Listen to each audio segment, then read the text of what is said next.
ഷിജു ഏട്ടാ, കുറേ നാളായി പരിപ്പുവട തിന്നണമെന്ന് വിചാരിക്കുന്നു. ഇവിടെയാണെങ്കിൽ വേറെ ചായക്ക് കടിയുമില്ല. നിങ്ങൾ വരുമ്പോൾ 4 പരിപ്പുവട കൊണ്ടുവരുവാ. പരിപ്പുവടയാ? ആ, നോക്കട്ടെ വാങ്ങാം. ഷിജുയുടെ പരിപ്പുവട കൊണ്ടുവന്നിനാ? പരിപ്പുവടയാ? ആ, വീടിലെ പരിപ്പുവടയിൽ ആരും കഴിക്കുവാടോ? എത്ര എണ്ണയെ പൊരിച്ചായിരിക്കും?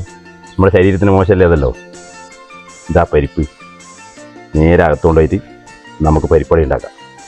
നമ്മൾ 4 ആളും കൂടി കഴിക്കുമ്പോൾ അല്ലേ അതിൻ്റെ ഒരു ഫീൽ ഉണ്ടാവും ഇവിടെ.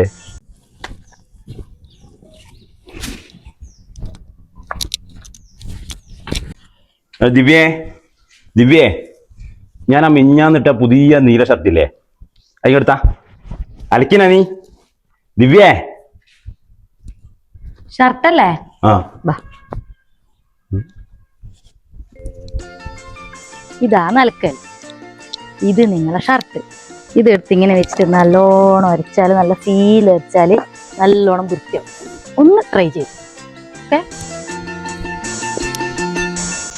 മുഖവാതിൽ സ്നേഹം വിടർത്തുന്ന പൂന്തിങ്കളാകും ഭാര്യ